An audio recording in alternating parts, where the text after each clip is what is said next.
Hey guys, welcome to the Girl Take No podcast. I am Shawnee Sanders, and today I'm here with Valerie Maksym, and she is the author of Maksymizing Life. She is a life coach, high performance life coach. I can't wait for you to explain that because I really want to know what that means. And we are just going to get into how you can unleash your inner superhero, build self-confidence, and really live the life that you want to live. Valerie has such an amazing story, and I really want you to just jump into your story, because I think your story kind of like resonate with a lot of women in terms of like just going through life and the challenges that we face. So please tell us about you. Thank you for having me on today. Yes, where to begin? I guess I'll just go back to when I was 12 years old. That's kind of the main point that I can go back to where I can see things started to unravel. And that's when my dad passed away. Okay. And I was with him when he passed away. So that was a very, sorry. I watched all that, and then we never spoke about it the next day. It's like he's here one day, he's gone, and life just went on. Yeah. So as you can imagine, a girl gets her self-confidence mainly from her father. And so at that age, you really need a dad, a father figure. And I didn't have one. And by not discussing and healing from that, I internalized, and I remember in 6th grade walking through the halls in school, I started having panic attacks. But at the time, I didn't know that's what it was. Yeah. I just remember like walking through the halls and like, okay, am I like, what's wrong with me? Is something, like I would just feel outer body, my heart palpitating, feeling like I'm dying. Yeah. And I never told anybody because I didn't even know how to explain it at the time. And so when that started happening, I really started internalizing and I was not comfortable to make friends and talk to people because like I'm weird, like that's what you thought, right? Yeah. That's what I thought. Like, okay, there's something wrong with me. Like this can't happen if I'm with people. They're gonna think, what is wrong with her?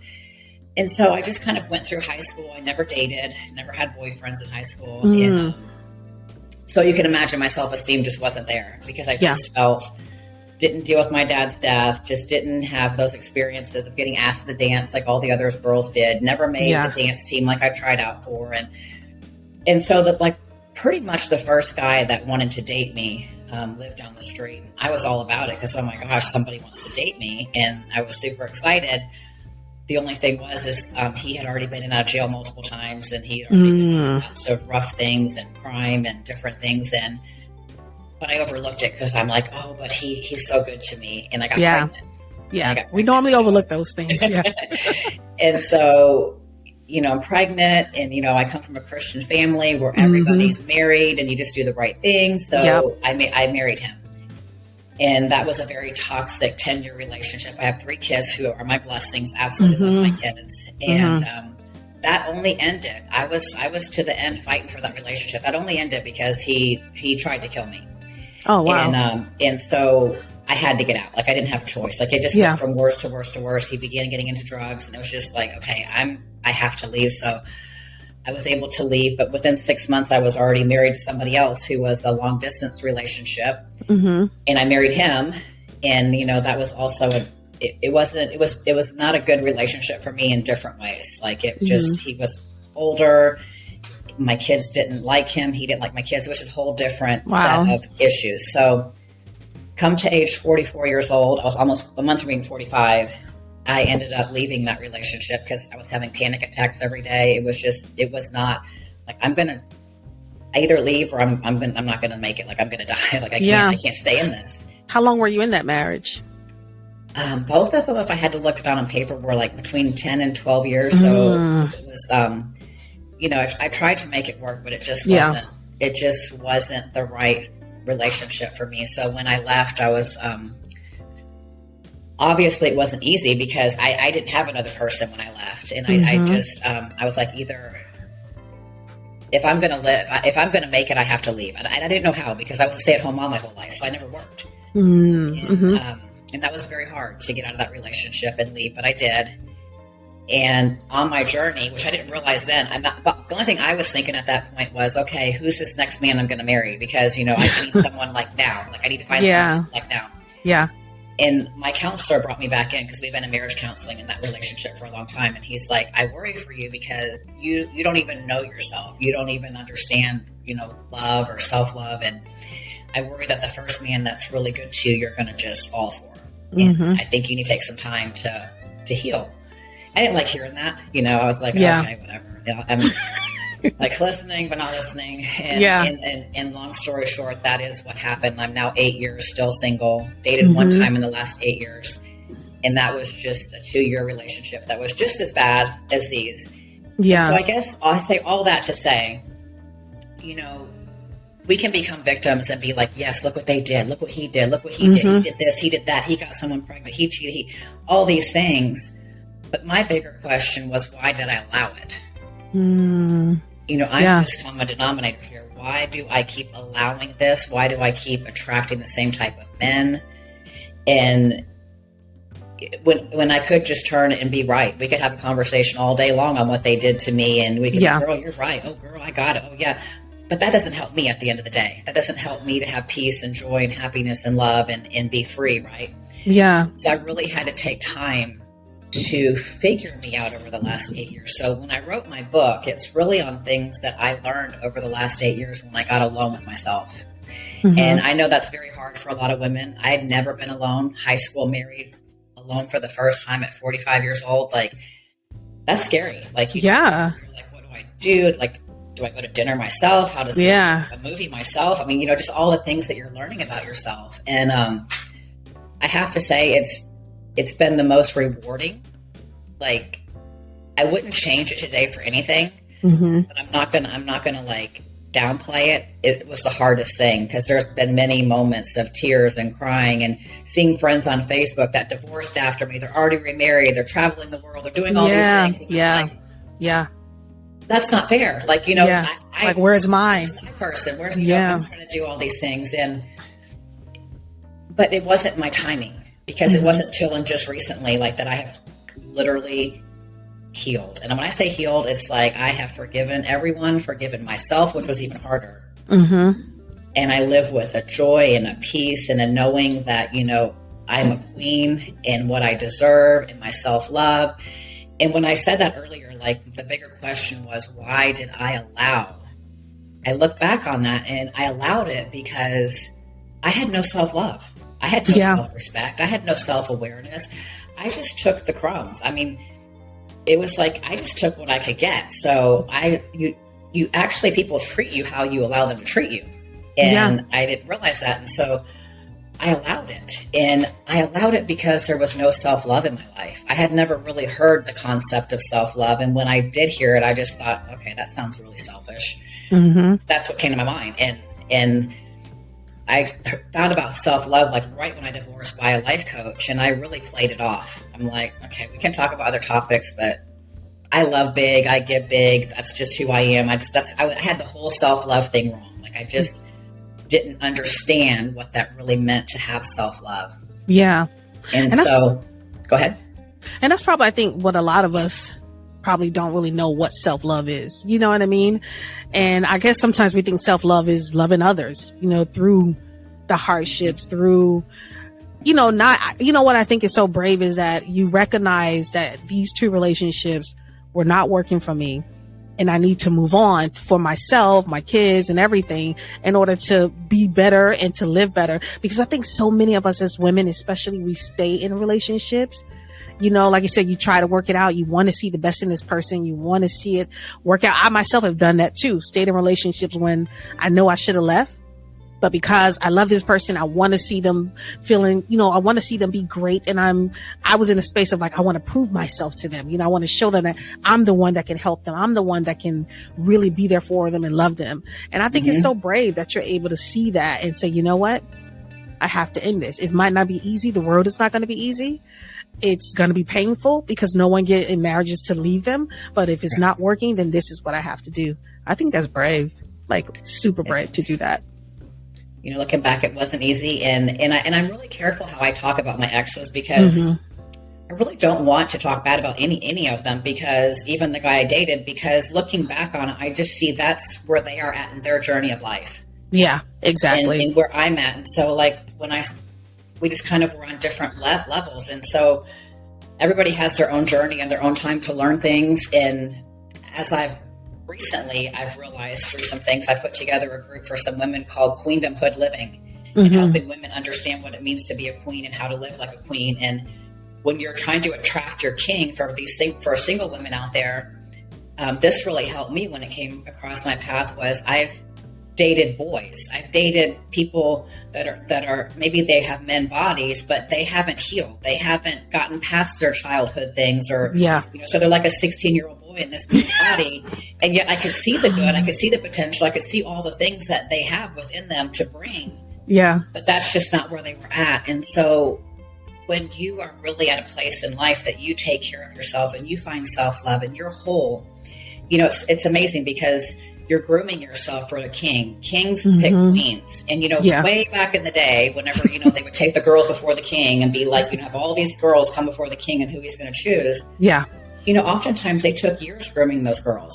How you walk, how you talk, how you take care of yourself, how you act, how you show up, how you feel about, how you feel about you, and just all the things. And so if you're single and you're at a time, but you want somebody, I just really... For me, it helped just working on myself because you take that time instead of being like, oh, poor me. Why is everybody else getting to date and be married? Well, it's just maybe not your timing yet because you don't want to rush it. And when it does become your time and you've healed and you've gotten to a place that you're like, okay, I am like ready. I'm ready to attract my king. I've put the work in. And when you go on dates, you can easily, and I've just recently started dating and I've been on a few dates here and there, great guys. But they're not my guys. Yeah. And then I know that. So going in it before, I would always be like, oh, but he has this, and this. I can't let him go. Like I need to make this work. But now I'm able, because I do have that self-love. I do have that boundaries. I do have the bigger picture of knowing what I want and don't want, that I'm able to be like, you're a great guy, but this is just not the right fit. And, some of them are happy to stay friends and some are not. But when you know yourself, you're able to stand up for yourself and you don't just cave.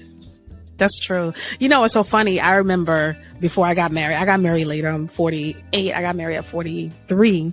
And I was in that same position. I was seeing all my friends get married. They got married very early, like in their 30s and stuff like that. And I was sitting there saying to myself, well, when is it going to be my turn? What's wrong with me? Why I'm not finding anybody? And everyone else is. It's just me. It made me think about when you said that about looking at other people and seeing all your friends, enjoying life, getting married, having kids. And I'm sitting there like, is it ever going to happen for me? You know what I mean? And so that's so funny that you said that. It just reminded me of that. And it's so funny. Like, why do you think now, self-love now is such a big journey with women now? And it's like, I guess back in the day, it wasn't really like that. We just kind of like women accept the relationship they were in. It was more so about family. You stayed in things just to make things work. A lot of people stayed in things just for the kids, and other reasons, or just because, like you said, there were stay-at-home moms and they really didn't see any other option for them. But now today, it's like, it's such a huge thing among women, it's, particularly women, about self-love and self-care and taking that time to heal. Because, I just want to know, what do you think that is now? Like, why is it so big now? I think times have changed. I mean, if we look back, not even that long ago, women used to, for the most part, stay home. Yeah. They weren't out in the workforce. They weren't out, building their dreams and doing things, it was just a different time. And when times change, things change, so it's like, you have to kind of evolve with the times. And now most women you talk to, just how it is, both husband and wife work in a household, or they both have their careers. They both, I think it's just a different time, like you said. And I think it's also people, I don't really know like how to say it, just taking the time, I guess, to really realize that there's more to who we are as a person than we just like follow this, what you're told you're supposed to be do. Like, okay, you graduate high school, you go to college, you get married, you work a career. And I think now people are realizing that they're hitting these milestones, but they're not happy. They're like, okay, but you said if I go to college and graduate, I'm going to be okay. And then they're not happy. And then they get their dream job and they're not happy. And then they get married and they're still not happy. And then they have their first child. And when I say not happy, there's still something missing, right? There's still not like fully, it's not there. Yeah. And I believe that's because we need to, when I say, I love to talk about unleashing your inner superhero when I talk about that in my book, but I feel like when you don't know who you authentically are, Like there's always that void missing. Like, but when you can truly be you and know who you are, and you're just at peace and you're just happy, you know, you're walking in your purpose, whatever that is, even if having to walk in your purpose is a side job to your main job, it just is something that's fulfilling, because we all have a purpose and a reason. We all have gifts and talents in us. And I have found, when I found my gifts and talents in my purpose, that's when it was like, my goodness, I might not have all the financial things that people think is success. Yeah. But what I have, money can't buy, because I am truly, you know, people will talk to me and they're like, oh my gosh, I'm like getting goosebumps, like your energy. but it's taken me 8 years of really like diving deep every single day into listening to podcasts and people and investing in myself and getting my own coaching, you know, to get there. But I think a lot of people just really are searching for something more. Yeah, happiness is, I think that's probably key, is that now people are thinking more about being happy versus just being settled. You know what I mean? Right. What they have. They're thinking about their happiness a lot more. Let's talk about unleashing your inner superhero. What does that mean when you say unleash your inner superhero? Because I mean, I love that. So what does that mean exactly? So that just came to me, like, you know, again, I've just taken a lot of time to myself, and I'm just trying to, through my journey, sometimes when you're then trying to go back and explain to people what you've been through and how it's like, how do I even explain that? Like, how do I even like make people understand what I'm saying? Yeah. And I had a vision of like this superhero just launching out of my heart, my spirit, just launching out into my, out of my comfort zone. Because that's where change happens, you know, and it launches with fire, and it just goes, and then you're just, all of a sudden you're out of your comfort zone. What do? It's like, okay, we can either cave and cry and run back home, or we can face the challenges, face the things that come. Maybe I don't like being single. Maybe I don't like my job where I'm at. Maybe I don't like my financial situation, but we all can change that. We all have within to change it. I mean, you can. It might not be easy. Yeah. It is possible to create the life you want to live. But sometimes you have to take a time out and be like, okay, I'm going this way. I need to stop. And when I say unleash the inner superhero, that also means unleashing the authentic, true you. Like if we got down to the very core of who you are on every level, and no apologies, like you are unapologetically free to be you. Your gifts, your talents, your voice, you matter. We have to get out of this thing where we're comparing to everybody else, and we get on social media and we start comparing, and she's a better life coach than I am, and she speaks better than me. And no, I have found, when I have gotten in my lane of living, and I have gotten to a place that I am being true and authentic to me, and I unwaveringly let me be me. Even if I mess up, even if I fail, I learn from it, right? But I am never going to compare. In fact, when I see other life coaches and speakers on my page, I'm very quick to reach out. Awesome job. You did great. Because I don't want to ever I don't ever want that feeling with anybody that we're competing, because we're not. Because we all have something unique to bring to this world. We all have a different message, a different style of bringing it. Some people won't want to listen to me, but they'll want to listen to the next person. Yeah, you know, we all have people that we listen to, and we're like, oh man, they resonate with me. But that person, you know, I'm not really sure. But at the end of the day, don't ever, and I've realized I will never change who I am to be a different style of speaker or this or that or the other. I will keep learning and growing. Yeah. I've made a promise to myself in my friendships, you know, even when I start dating, from day one, I am myself. I mean, sometimes that pushes people away, because I'll ask questions and I'll do things, and I tell them right up front, I'm like, I'm going to be me. Like, you know, you're going to, like, I'm not going to like wait 6 months to try to be me. Like, you're going to get me from day one, and this is who I am. And I'm not going to, you know, play down, because I think, like, growing up in the years that I grew up, kids were meant to be seen and not heard. Oh yeah. And so it's like, you know, you had a thumb on you, and we got spanked. I don't know. I got spanked like every day. I got spanked like every day. So when you're constantly like having a thumb on you, and don't say that, don't do that, don't wear that, you're getting spanked.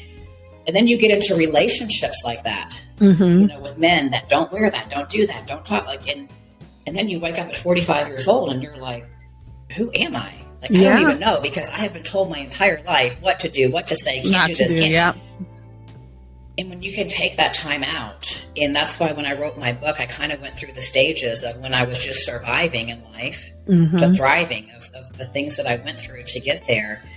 And it's very freeing, and it takes time. It's not an overnight thing. And I feel like it's a journey for the rest of your life. You're either growing or you're either going forward or backwards. There's no staying in the middle. So it's like, you want to invest in yourself. And even now, when I can, I still do life coaching classes, and I plug into some Tony Robbins things, different things. Because even though I'm a life coach, I still need to be coached. And we don't take enough time to invest in ourselves. Like, oh, that's too much money, or oh, that's too much this or that. But really, you are your longest relationship. You should be investing the most in you, because you live with you forever, because nobody's guaranteed. I don't care how great your relationship is. Life happens. Things happen. Like, you're not guaranteed. So you need to invest in you. You need to, my goal is every day to be a greater version of myself. Like, that is my goal every day. Be a greater version of myself. I'm human. I mess up. I have days that I feel down. It's not always, but for the most part, I mean, I am very adamant about the words that come out of my mouth, because words create worlds. So I might be thinking a lot of things because I'm having a really rough day, but it won't come out of my mouth. I actually have trained my brain that the opposite comes out. It could be like, I could be having a financial stress over something, and I'm like, money comes to me in expected ways and unexpected ways. My needs are met. And I will tell you, it always works out. You will never hear me saying, oh, I don't have, oh, I can't do.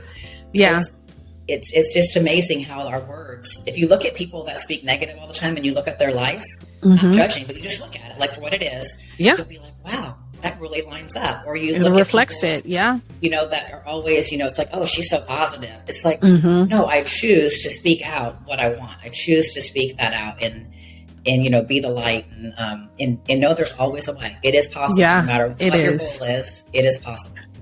It's so funny. People think that the people are always positive. Oh, they're just so annoying. They're always happy.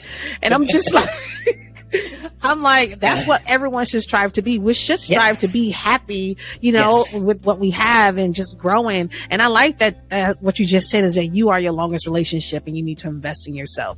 And I think that is so true. And I think a lot of us don't really take that, we don't really do that very much, especially when it comes to life coach. Even I consider life coach, and I'm like, what is the life coach going to tell me this? So I even had doubts myself, but listening to you say that you are your longest relationship, it makes so much sense that you would invest in yourself, have people in your life that can see a different perspective from you. Because when you're the only person you're consulting when it comes to your problems, you know what I mean? And you wonder why things are not really working out the way they are. So what made you get into life coaching? Well, first of all, when I divorced, like I said, I say 44, 45 because it was 1 month in between the two. So people, I don't want them to get like, well, you said 44, it was 45, but right there. I had went to a friend's house and a life coach was there, and I'd never heard of a life coach. What does that mean? Like, I don't even know what that means. And so I was so broken at that time that I wanted to know more, because I had been in counseling for 10 years in my previous marriage, and I'm not downing counseling. There's a place for it, but I needed something different. And so life coaching is basically, a good life coach provides let's say an hour of quiet space. I do it through Zoom. Okay. I like someone to have their pad of paper on the other end. So, you have your little quiet space, and you can cry and do your little thing while you're writing or whatever, your stuff down. And we go through things that you might feel stuck on, or just, why have I not been able to get past this? Why do I still have these beliefs about myself? Why do I can get to where I make $50,000 a year, but why can't I break that barrier? Why can't I make more? Why do my relationships always just seem to be okay and not great? And so a good life coach is like a good attorney. They ask good questions. They listen. First of all, you have to listen, a lot of listening. And then you just start provoking the questions. And as the person starts talking, it's like the answer is usually 5 to 7 questions deep. So whatever you're going through isn't usually what you're going through. How you're feeling. It's like, okay, then we start figuring out, okay, well, why do you feel that way about that? Well, how does that make you feel? Well, and we just keep tearing it down until we hit a moment of an aha moment, and you're like, oh, whoa, okay. And then it's life changing because you figured it out. I didn't tell you. I have none of my belief system in it. I am just asking questions, and I'm guiding you. And I'm coaching you. And it's kind of like an onion. We peel some sessions, we might only peel one layer off. Then we might have a session that like 10 layers come off and you're like, oh my gosh, I just got to go home and lay down and rest because this was a lot. Like, I don't even know like what just hit me, but we just opened a beehive. You know, we just opened up the whole nest and everything's coming out. Exactly, yeah. I need to process. I need to figure this out because I never thought about it this way. And this healing takes place, you know, it's like, because we all have things. We all have traumas. We all have things we've been through. And, you know, like I said, when my dad passed away at 12 and I watched him pass away, I was very angry at 12 years old about that. I didn't address it. I didn't, I just went on like he left me. That's how I processed it. I never went to his gravesite to visit. I didn't want to. I was just angry. And so at 50 years old, when I was doing a bodybuilding competition, I had a photo shoot by his cemetery. It was pouring down rain in Houston, terrible weather. And something said, you need to go. It's time for you to heal. You need to go to your dad's gravesite and have a moment. And I did not want to go. Did not want to go. I was like fighting it. I'm like, it's pouring down rain. And I don't even really remember exactly where his stone's at. And that means I got to call my mom and my ego is in the way. I don't want her to know that I'm going to go. Like, you know, I have all this pride up. Like, you know, I'm just being honest. And so I get out there and literally the second the tire hit that, the place he is buried at, literally tears. Like I've never, ever, I don't even know if I can cry like that ever again. I don't even know where that came from. I couldn't even see. Uncontrollably. I'm like, all of that emotion had been living inside of me all those years. Because you never dealt with it, you said, right? At 12, you never talked about it again. So I went 38 years. Wow. Thinking, you know, that they say time heals all things. Well, I have to disagree because that didn't heal anything. And then looking back on it, I realized I created patterns. So my dad passes away. Subconsciously, I learned when anything traumatic happens in my life, I immediately put it under the rug like it didn't happen. And we move on. So when you start dating men, I started dating men who, you know, would cheat on me. I would immediately put it under the rug and be like, where are we going to dinner? Let's go to a movie. Let's plan vacation. I would act like it did not even happen because, well, then they started to realize, oh, she's not getting upset over this. I can keep doing this because, so again, I let them treat me certain ways, right? Because I was not healed. Was it their fault? No, it's equal, right? Because I'm sitting here allowing it, they're doing it, but yet I don't know how to stop it. And it's all like intertwined. So through my life coaching, I was able to go back and unravel this onion over about a 7-year, you know, took time because I, in my own started figuring it out. But, it's like, oh my goodness, this is why it's so important. If I can help the younger generation understand, like, you know, healing and forgiveness is not necessarily for the other person. It's so you are free to be open and not create these patterns and live your best life and move forward. Yeah, I think that's part of it too, is that we do think about when it comes to relationships and heartaches and people have hurt us, and the healing part was like, oh, you got to forgive them. You got to forgive them. And they just in that space where you're like, I don't want to forgive this person for what they did to me. I want them to suffer. I hope they're over their suffering, number one, right now. Exactly. Yeah. I hope they're having a bad day, you know? And so it's like, that's that part, I think, of the journey of healing that's difficult. It has to be a difficult hurdle to get over, because I know I'm probably still holding on to some. It is. And when you get there, when you get there, you realize, you know, as you mature in your healing process, you realize we're all broken people. Yeah. And some of us choose to heal and grow, and some don't. So some are going to stay teenagers in an adult body for the rest of their life. And it's just who they are and where they are. And I don't know that they necessarily went out to say, I'm going to purposely hurt her. But it just happened, right? And so I have to look at it as a different way, but also know, I know what you did to me. Snake, you bit me, so I'm not going back. I'm not going to go back and get bit again because I know who you are. But I'm also going to learn, and when I go into my next relationships, I'm not going to forget these lessons, because, you know, it's like you do it once, you learn, but then you keep doing it, then you're like, okay, you know, you have to at some point wake up and be like, that's not okay. Yeah, you do. You really do. So let's get into the book, Maksymizing Life. What made you decide, one, to write the book? It's one of those things I knew in my heart for years that I would write a book. Yeah. I've known in my heart that I'll be a public speaker and be speaking on stages all over. That still is to come, but it's manifestation. It's just one of those things. I don't know. It's just kind of like when you know something, you know it. And I put writing the book off for a long time. And I think what really pushed me into writing the book is I dated somebody. Like I said, I've been divorced 8 years now. Yeah. And about 3.5 years ago, I broke up with someone, or he broke up with me. And that was a 2-year relationship. And I thought that man was my world. It was like, oh my gosh, God, you gave me everything. And then some of what I asked for. And it was just like, I just put everything into it. But the thing was, he wasn't reciprocating everything back. He lived an hour from me. And I didn't know during that whole 2.5 years, he had multiple relationships going on. So it came to an end when he was dating 2 of us for like the last 6 months. And we found out about each other. And it was very hurtful. It was a very, very painful time for me. And I was crushed. I mean, crushed. You could have just taken me out and buried me. I was crushed. I'm like, okay, I don't know if I'm ever going to recover from this. This was too much. It was I'm like, okay, I knew I'd wanted to write a book, and I knew I knew my calling was for a bigger purpose of all I've been through in life to uplift, empower, educate, and help people. Yeah. It's my true passion, my mission. It's who I am. I've always had that in me. And I don't know.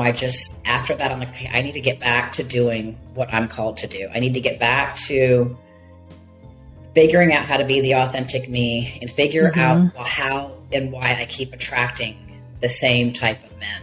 And that's even though I started my journey 8 years ago and I had that little hiccup for 2 years in there, it was like I really learned through that process, you're still not healed and there's things you still have to work through. And this is why you haven't found your man and you're not married. Because if you were to marry him, you would not be happy. Yeah. I would have thought I would have been, but looking hindsight, it wouldn't have lasted. All the stuff that I went through with him that he did to me. Yeah. But my stubbornness is I'm a person that when I'll see 10% in somebody and that's all I focus on.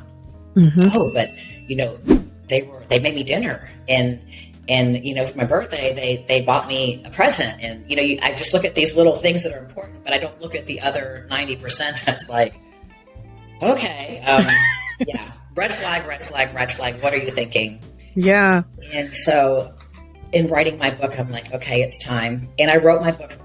I'm self-published. I did it all myself. And again, in school, I will tell you, I have ADD and I have something, I don't want to say dyslexic, but I say sometimes things backwards so I passed reading and writing with a D-, in 8th grade. It was so hard. So for me to even think about writing a book was okay, Valerie, what are you even thinking? You don't even know how to grammar, punctuate. You write a book, you couldn't even write a report or, And so it was always one of those things that I battled with. I knew I needed to. Yeah.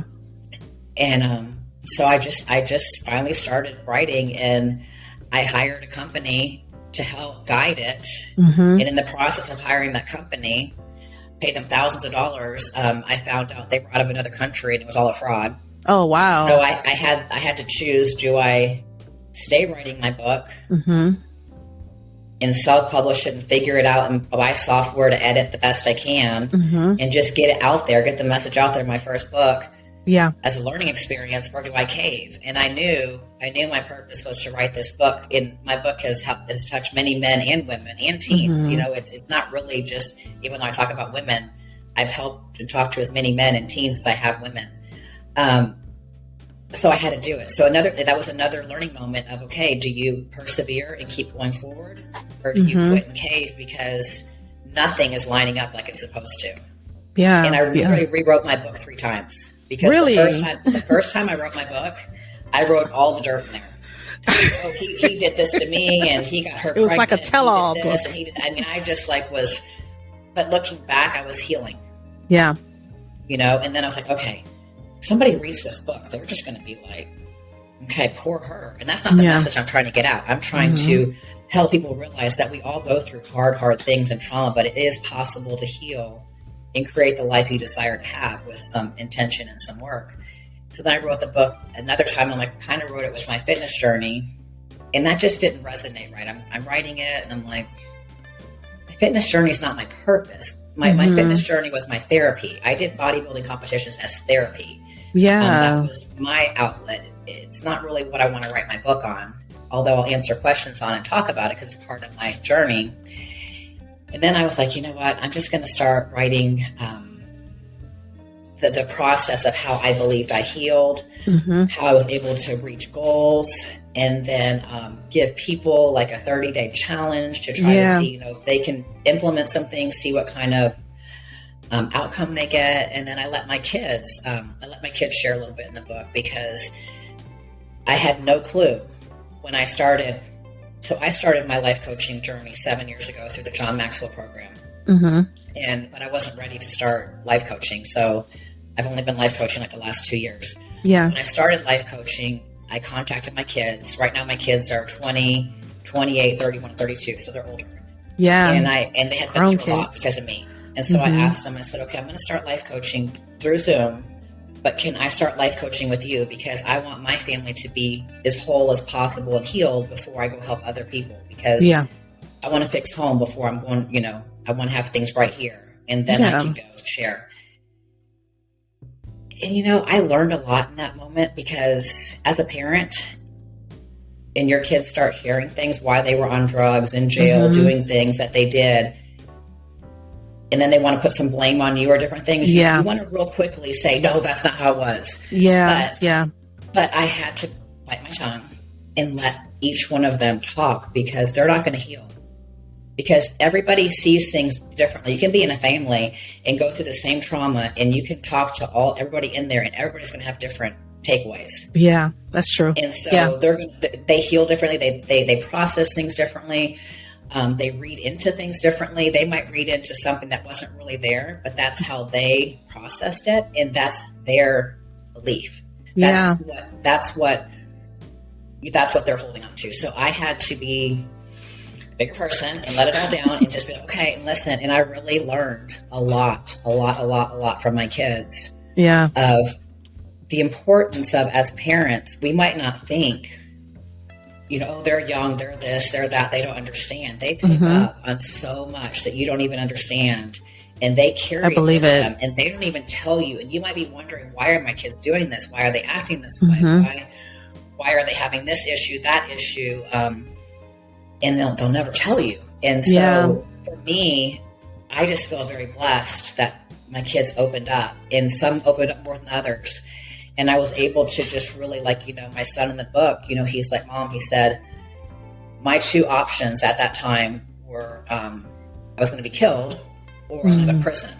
Because the pain that it caused me watching you hurt was greater than any pain I could do to myself. So I was just hurting myself to try to numb the pain. Like, he was explaining in his way why he was acting out that way. I never, ever knew that. I never knew, you were hurting that bad because of me. And he's like, because he couldn't stop me from these relationships, and he couldn't help, and he felt helpless. And it's like, wow, okay, that's, and so whenever I did divorce, it wasn't like right away. But as I began to heal, I never said a word to any of my kids. I just went on my journey of healing.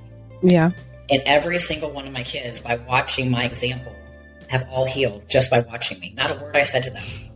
Wow. And so it does show that, they are watching, and they see me getting out of my comfort zone. They see me writing my book. They see me helping people. They know where I came from. They know when I couldn't even get out of bed, and my panic attacks and depression, and the pillows over my head, and like, wake me up in a year. Like, I can't even function. I can't even show up today. Like, I have nothing in me. And so that's been a huge, for me, that was like, wow, my kids. So again, had I dated somebody in this last 8 years, sometimes we don't understand. We don't understand why the things that we want aren't happening. And I believe for me, it was because of just little things like this. Like, my kids needed my kids needed healing. Me. My kids needed to see me heal. I needed to show myself that I can make it on my own. Like,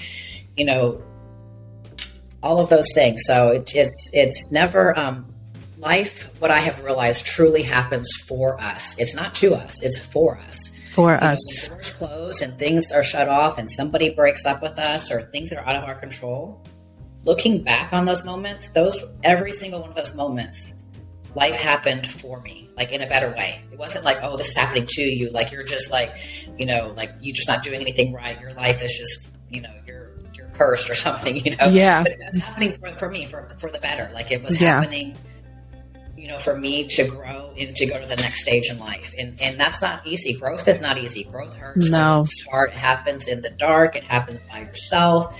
You just want somebody to come in and help you. And yes, this hurts. This is not fun. Yeah. But I will promise you, when you get through it, as hard and as dark as those days get, it is like there's sunshine coming. There is sunshine coming, because every storm, it does not last forever. The sun is coming. Growth is scary. It really is. It does pushes you out of your comfort zone. It's so amazing you said with your kids. And I think a lot of time as parents, we never really, we think we're making the best decisions for our kids, but we're not really focused on how it really affects them, because we're thinking, no, this is the best decision.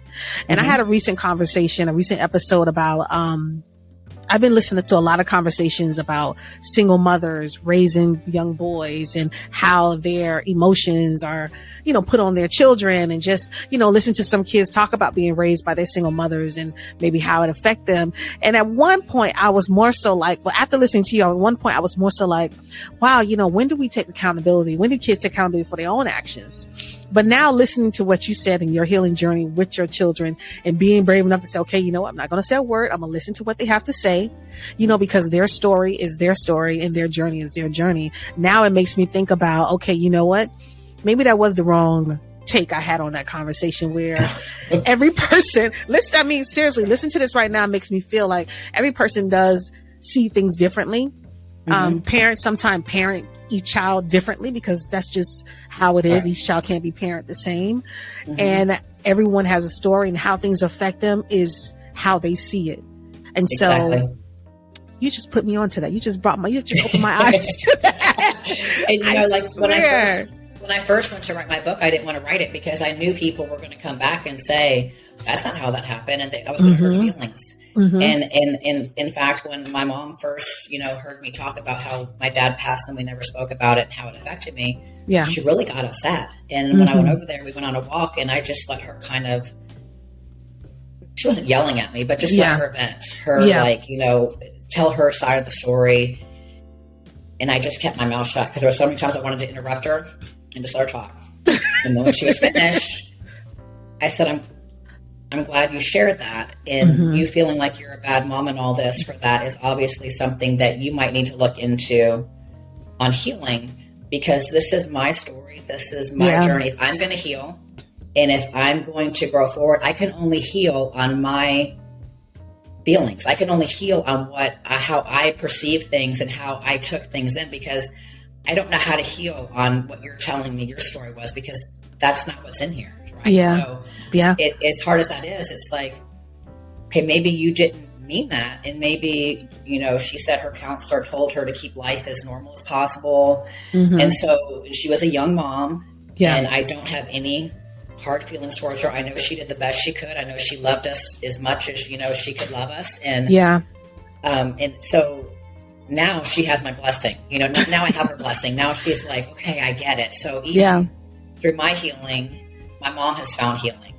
My family has found healing. So sometimes it takes one person just to stand up and just start healing and just being, and not really saying. And I look around and I'm like, oh, like extended family is healing. People are watching and healing. And people are reading the book and healing. It's just not being afraid to be you and to get in a place that you're able to be true with you, because you can't fix something or heal something if you can't address what the problem is, whether somebody agrees with it or not. And maybe it's not even what really happened, but you have to work through why they thought it happened that way, right? So that's where you got to start. And then you might get to other places and other things might unfold, but you've got to unlock that. Like, why do you feel that way? Why do you, it's asking questions and learning how not to interrupt when somebody's talking, because that's what you want to do. Because in your heart, you're like, okay, that's not how that, no, that's not, that's the hard part. That's not how that happened. But if you truly want healing, and, and I love my kids, and I know everybody loves their kids as well as it is, to just listen. Mm-hmm. And a lot of times that's what they want. They just want you to listen. Yeah. Yeah. You're right. That is the hard part of listening and not responding in that moment. I think that's just a hard part of communication, period. What? I don't know that we'll ever have it perfected. And I'm not saying that I'm not going to interrupt them sometimes when they say stuff. By any means, I am not perfect. I am just saying, in things that I have been through, when I have used that technique and worked, it did wonders. It worked. It definitely worked. But is it easy? Absolutely not. Was the plan always to have the kids a part of the book, or is it something that you kind of discovered along the way that it would have been like something that would have been a good piece to it? It wasn't a plan. And, again, this book is just very little pieces of topics to get people talking. So when I go places to speak, I can bring a lot more to the book and different stories behind things. But, my kids are a big part of my journey. And I feel like, when I'm speaking places, I think it could be very powerful being on stage speaking. There's so many blended families nowadays. There's so many people that have, and my kids have been through that, and the ups and the downs and the drugs and the this and not always, like, my daughters didn't get into drugs. They did things, but then they had self-esteem. There's just a lot. So when you can know that, oh my goodness, it's possible. And how do you do that? And you have your story. It's, I let them say whatever they wanted, and I didn't change it. So whatever they wanted to say in my book, I said, this is you talking. This is your moment. If you want to say something or share how you felt about it, this is for you to say what you want to say. So that's why I just put it in there, because it was their take on it. Yeah. So does each chapter in the book represents a part of your healing journey, or is each chapter more so like, hey, this is a part of the book that I think will really resonate with people? So the first 4 chapters, I would say, are, if somebody's wanting to heal, these are 4 topics that I want them to think about, read about, and there's a notes chapter behind each chapter for them to take their notes on. Chapter 1, I had a vision. You could say it's from God. I had a vision. I was driving out my neighborhood, and it's never happened before. It's only happened once, but it was something like I never experienced. Wow. And I started recording it because I didn't want to forget what I was saying. And it was like, Valerie, your entire life, you have been in charge of when you're going to soar in life and go the places you want to go. But you've chosen to hang on to all the baggage from your past. You have chosen to hang on to wanting resolve from things and wanting to know why, and the hurt, and you're a good person, and they cheated and they lied, and this girlfriend walked out, and this, and you've held on to all of it. And all of that sounds heavy when I'm talking to you, right? So imagine you're carrying it. It's heavy. I'm heavy. I'm weighed down. I'm heavy. And so I'm not showing up as my true, authentic self anywhere. I'm heavy. I can't. I'm so heavy. And it said, now that you begin to heal and address one at a time, you've been throwing these bags out. Now your airplane is not weighed down. So now you're going to soar to places you never thought possible, because you don't have that extra baggage and that heavy weight. And so I correlate that to, I had to forgive others, and I had to forgive myself. Forgiving myself was very hard, and I did not realize that until I saw all the damage I've done to my kids and all they went through because of me, and having to go back and try to undo some things and have them forgive you and see that they've had to go through a lot because of my decisions. I had a lot of tears over that with my kids, but I had to let all that go. And I promised my kids, from this day forward, things will be different. I can't change or fix, but I apologize for all of it. And then my next chapter was, because then where do you go once you apologize? I'm like, okay, where do I go? Well, I need to know me, and I need to find self-love. I need to get to know who I am. I need to take the time to invest in, okay, we have this person here. Who am I? What are my gifts? What are my talents? What am I good at? What am I not good at? What are my hobbies? Just trying to figure me out. And that was a process. So I talk about self-love and the importance of it. And then I talk about, the next chapter is this little voice in our head that wants to talk, You can never have that. Nobody in your family has a house like that or drives a car like that. Who do you think you are? Like you don't have the education to have that kind of business. And you know, and you're too old to do that, or you just have those voices. And so those are called limiting beliefs. So we have to crush the limiting beliefs, replace them with positive, uplifting affirmations of where we're going, because we're doing a 180 turnaround here. So things get stuck in our subconscious. So like your subconscious knows how to, if I say, go out, get in your car and drive to McDonald's and come back. Okay. You're just going to go, you're going to come back. Yeah. You didn't think about like, oh, my right hand has to go up to open this doorknob and I have to go this and do the steering wheel. You know, it's all in your subconscious. It's all programmed there. Yeah. So when we're programmed with nothing but negativity, that's all we know. That's all we know. Yeah, that's true. So how do you unprogram that? Like you could have something that somebody told you as a child, and to this day it still sticks with you. Oh yeah, I have a few of those. But those were just somebody's words. Yeah. But so words are powerful, is what I'm saying. Words are powerful. They're more powerful than we give them credit for. And so are positive words, and it takes a lot more positive words than negative to overcome that hurdle. So I'm a big believer in speaking it out loud. I get up every morning. I have my time. And in the beginning, because for 22 years, I was told by men that I was less than, I was ugly. Every other girl was pretty. They'd pinch my fat. They would tell me I just had zero self-esteem. Yeah. So when I started, my life coach wanted me to say, I am beautiful. I'm like, say what? Like, I can't say that. And it's funny because a lot of women I talk to literally cannot say that. Yeah. I say I'm beautiful. And they just look at me. You're serious? I'm like, yes, say I'm beautiful. I want to hear how you say it. No, it's really interesting.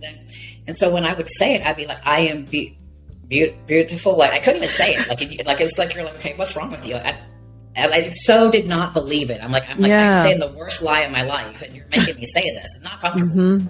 Yeah. Took me about 4 years of saying it. And so I'm 8 years in now. Now I can look in the mirror and say, I'm beautiful. Yes. Because I know that beauty begins within. I know what I bring to the world. It's not necessarily physical beauty. It's like, I am a beautiful person. I love, I care. I love all people, all backgrounds, all ethnic groups, everything. Like I love big. Like that's just who I am. Yeah. And so I'm able to say now, I am beautiful. And I can say things, but as you grow on your journey, when I tell people to say these affirmations and they really don't want to say them, in time, when you start believing them, it's really interesting. That's when the subconscious starts getting really programmed, and pretty soon you'll start believing it. You know, but it's a process because it took a long time to program your subconscious certain things. So now when I talk in my book about letting those limiting beliefs change them, we have to change them with positive affirmations. You know, I am beautiful. I am successful. I am motivated. I am organized. I mean, all the things that you want to be. So you speak them out. And then number 4 was, walls. Like I had walls up above walls. Like nobody was going to get close. And I don't even think the people I was married to, I let get very close. If I look back on it and be honest, because there's always a sense of you can get so close, but not too all the close. way. Yeah. And I had walls around walls around walls. And I put walls up because I was vulnerable. And by being vulnerable, I got hurt. You know, we put ourselves out there and we're vulnerable and we do nice things for people and we love big and we do big. And then it just blows up in your face and you're like, I'm never doing that again. Yeah. Doing that again. And then the wall goes up. And then that just hurts the next person that comes in your life. Because you're like, well, just flip walls up. And to have success in love, you have to be vulnerable. You're not going to have it without it. It's impossible. That's true. So that chapter I talk about, yes, for all those years, I kept the bad out for the most part. After I still had things up, but I kept a lot out. But what good did I also keep out? You know, what people needed to be in my life and weren't, because I'm showing up heavy and in the back of the room at a networking event, not talking and sulking and like, you know, not participating, and I'm there and, you know, nobody really wants to be around me. And I guess they just don't like me. And so I'm not attracting who I needed to attract had I showed up my authentic self and I participate and I meet people and I engage and then, you know, opportunities come to our life and we meet people and we're networking.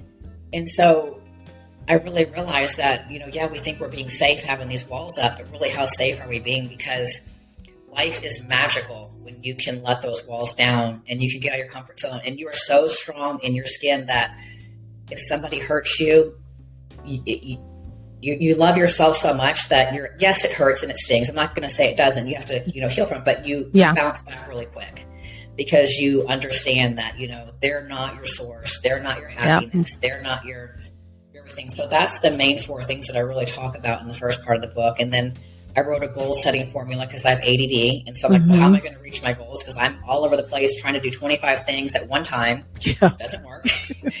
And, and then I let my kids talk and I gave the 30-day. Yeah, 30, I saw the challenge. Yeah. As a life coach, what do you think the hardest part is when it comes to getting people, I guess, out of their own way? Is it them letting go of the baggage? Is it them being more, doing those positive affirmation, thinking more positive? Because our mindset, and we know the negative mindset can really, like I said, if it's something you've been telling yourself all these years, something you've been doing for 30 years, it's so hard to switch that. So what do you think is like one of the biggest things that it's challenging for most people when you're coming in contact with them? I would say the number one thing is believing in yourself. Oh, yeah. Because if somebody can really, truly, honestly believe in themselves, they can accomplish anything. I mean, really, you can, because you know you can do it. Yeah. But when you have self-doubt and you're not walking in self-confidence, and again, that ties with self-love, because if you don't have self-love, you're not going to have self-confidence. Like it goes together, right? So I was just going to ask you, how do you get to that self-confidence? It's kind of a package deal. And so it's a baby step. So first in self-love, you're finding yourself, things that you like, you don't like, taking care of you. Like, Valentine's Day is coming and people are like, oh, I wish I had a Valentine. Okay, well, I love myself, so I have myself a massage booked. That's my Valentine's Day present. You have to take care of yourself. You have to do things for you. And when you start doing things for you, then then when little projects come, you're like, oh, I can do that. And you get it done. It builds your confidence. So actions equal progress. So when you have the right actions and you're doing the right actions, you're going to see progress. Well, then when you see that progress equals happiness, equals self-confidence. It equals, I did that. As small as it is, it could be the smallest thing. But when you can get somebody starting out coaching them, depending where they're at, if you can get them to have a few wins under their belt on something, on some level of something where they feel like, oh, I did that. It just helps them to realize, I can't do this. And then you do bigger challenges, bigger things, you keep growing until you're like, wow, I can do anything. And it's like, yes, you can, but they had to believe it. So it doesn't just start off overnight where you wake up and say, I believe in myself, I can go do all this. It is a process. And that's why I think, life coaching is important. And anybody that wants a life coach, I do recommend that most life coaches do a free initial conversation.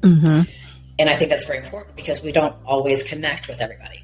Yeah. You know what I'm saying? So I think it's real important when somebody does want to look for a life coach that you even ask a few, even call a few. There's no harm in calling a few and talking to them, and then see who you feel like you would work the best with.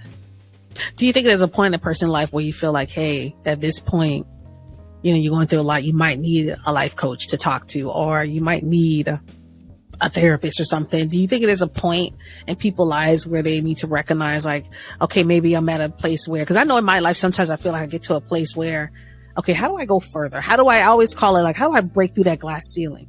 Me and my friends, we talk about this a lot, where we do such great things, and then all of a sudden it just kind of stops there, and we don't know how to break through that glass ceiling.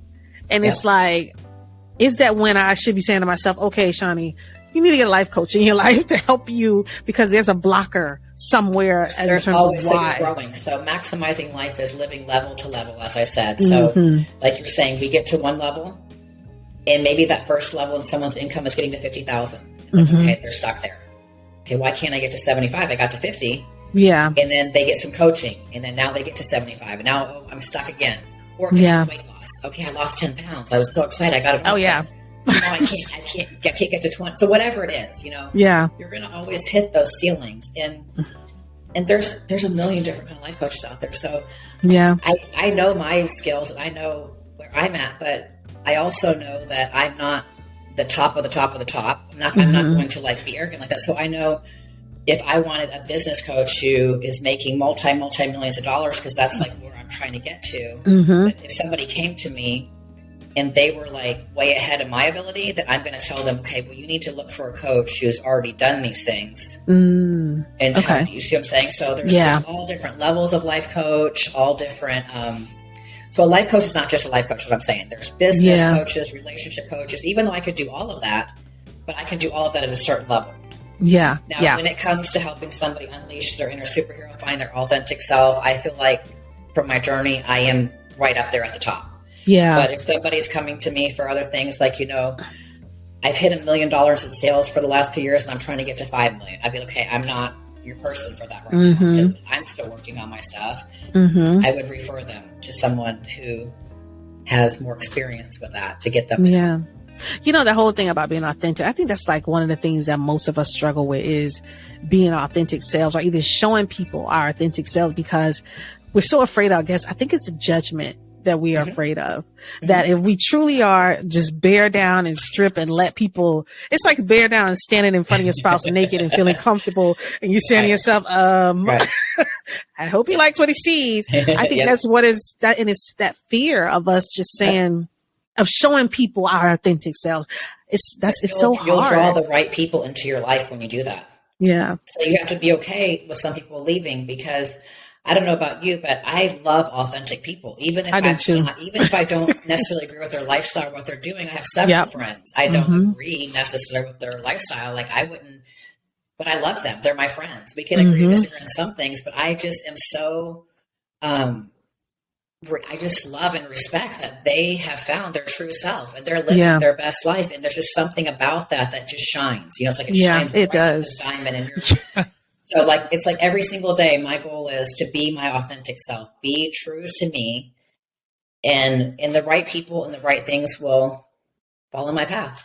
Yeah. You know what? This conversation was so good, Valerie. I'm so grateful that you came on the show. And I love the book. Like I said, it's available. I know it's available on Amazon. I know it's available on Audible. Is there a physical bookstore, any other place that it's avavailable you want to tell us about? It's self-published. So I just have it online. Oh, great. Okay. So that makes it way more easier to get to. That's all that matters. But it is a great read. Definitely, you guys, if you're going to definitely go out and look for something that want to lift your spirits and put you in the right mindset and put you on the right path of unleashing that inner superhero of yours, make sure you pick up the book Maksymizing Life by Valerie Maksym. It is a great read. I myself read it over the weekend, and I'm definitely going to send it out to other friends because I think it's something that we all can benefit from. So I want to thank you once again for coming on the show, telling us your story. Very inspiring. I'm going to tell you that you are a very inspiring woman overall. You know, I didn't even get to ask you about the bodybuilding part, because I'm like, that's super amazing too. Like, you seem like you've done a lot, and I think you're a great person. And I thank you again for coming on the show. I am Shani Sanders. This is the Girl Take No Podcast, and we will see you guys next time.